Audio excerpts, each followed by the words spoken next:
ሰላም ቃና ዜና ቅምሻ ነው። የዕለቱ ዋና ዋና ዜናዎች የኢትዮጵያ ብሔራዊ ምርጫ ቦርድ ከዛሬ ጀምሮ ያሉት ተከታታይ 4 ቀናት የጥሞና ጊዜያት መሆናቸውንና በእነዚህም ቀናት ፕሮጀክት ማስጀመርና ማስመረቅ እንዲሁም የቅስቀሳ አልባሳትን መልበስ ጨምሮ ሌሎች የቅስቀሳ ተግባራት የተከለከሉ መሆናቸውን አስታወቀ። ቦርዱ ይህን ያስታወቀው ለ7ኛው ጠቅላላ ምርጫ ሲያከናውኑ የቆየውን የፖለቲካ ፓርቲዎች የምርጫ ክርክር ማጠናቀቂያና የጥሞና ጊዜ ማብሰሪያ መርሃ ግብሩን ዛሬ ረፋድ በአዲስ አበባ ስካይላይት ሆቴል ባከናወነበት ወቅት ነው። በዚሁ መርሃ ግብር ላይ የቦርዱ የስራ ኃላፊዎችና የፖለቲካ ፓርቲ ተወካዮችን ጨምሮ ሌሎች የስራ ኃላፊዎች ተገኝተዋል። በመድረኩም የቦርዱ ሰብሳቢ ሜላትወርቅ ኃይሉ ወደ 16 የሚሆኑ ኤምባሲዎችና የዲፕሎማቲክ ማህበረሰቡ የምርጫውን ሂደት ለመጎብኘት ጥያቄ ማቅረባቸውን ጠቁመዋል። አክለውም ቦርዱ ይህንን መድረክ እያመቻቸ እንደሚገኝ ተናግረዋል። በመጪው ሰኞ የሚደረገውን ምርጫ የአፍሪካ ህብረትና የምስራቅ አፍሪካ የልማት በይነ መንግስታት ድርጅት ኢጋድ እንደሚታዘብ መገለጹ ይታወሳል። ቦርዱ በዛሬው መርሃ ግብሩ የጥሞና ጊዜ መጀመሩንና ለቀጣዮቹ ለተከታታይ 4 ቀናት እንደሚቆይ የገለጸ ሲሆን በዚሁ ጊዜውም መደረግ የሌለባቸው ተግባራት በዝርዝር አስታውቋል። በዚህም በአካልና በአደባባይ ፖለቲካ ተኮር የህዝብ ስብሰባዎችና ሰልፎች፣ የቤት ለቤት የአደባባይ ላይ ቅስቀሳዎች፣ የቅስቀሳ ህትመቶችንና ቁሳቁሶችን መለጠፍና ማሰራጨት እንዲሁም የቅስቀሳ አልባሳትን መልበስ እንደማይቻል ጠቁሟል።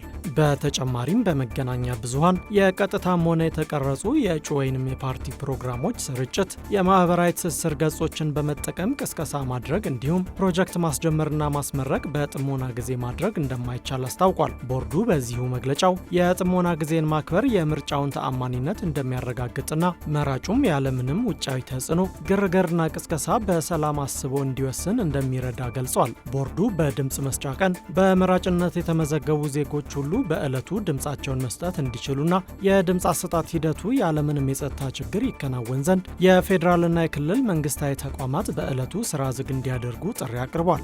ነገር ግን የአስቸኳይ ጊዜ አገልግሎት የሚሰጡ ተቋማት፣ ሆስፒታሎች፣ ሆቴሎች፣ ሬስቶራንቶች የትራንስፖርት አገልግሎት በዝግ ቀናት የሚያደርጉትን አገልግሎት በተመሳሳይ እንዲያከናውኑ የጠቆመው ቦርዱ የመተባበር ግዴታው የእነዚህን ተቋማት እንቅስቃሴ መዘጋት እንደማያስገድድ ገልጿል። የኢትዮጵያ ሀገራዊ ምክክር ኮሚሽን የሀገራዊ ምክክር ረቂቅ አጀንዳዎችን ለሲቪክ ተቋማትና ማህበራት አቀረበ። ኮሚሽኑ ረቂቅ አጀንዳዎቹን የተቋሙ ዋና ኮሚሽነር ፕሮፌሰር መስፍን አራያ በተገኙበት ዛሬ ረፋድ ለሲቪክ ተቋማትና ማህበራት አቅርቦ ግብዓት ማሰባሰቡ ተገልጿል።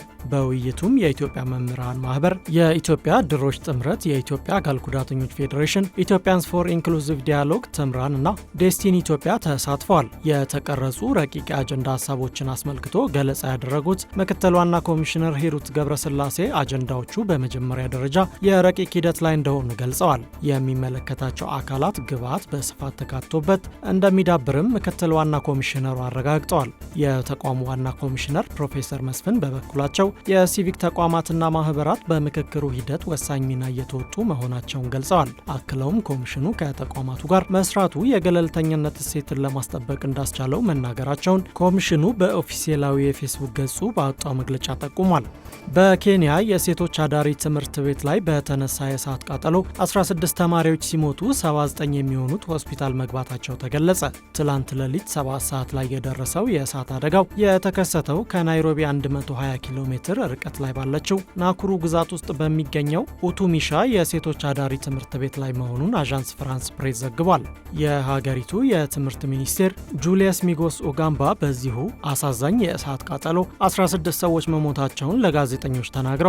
መርማሪዎች ተጎጂዎችን የመለየት ስራ ለመስራት ሲሯሯጡ መታየታቸውንም ዘገባው አክሏል። በኬንያ አዳሪ ትምህርት ቤቶች ላይ የቃጠሎ አደጋ ሲደርስ የትላንቱ የመጀመሪያው አይደለም። ከዚህ ቀደም በርካታ አሰቃቂ የትምህርት ቤት ቃጠሎች መድረሳቸውን ዘገባው አስታውሷል።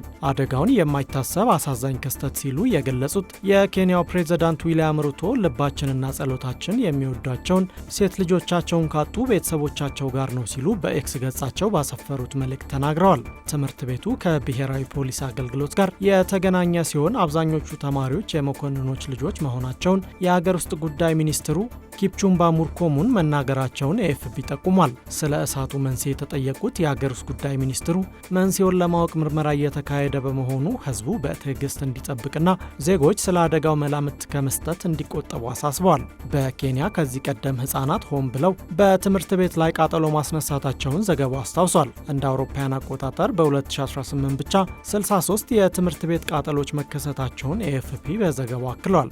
ዜናው እስከተጠናቀረበት ሰዓት ድረስ ያለው መረጃ ይህ ነው።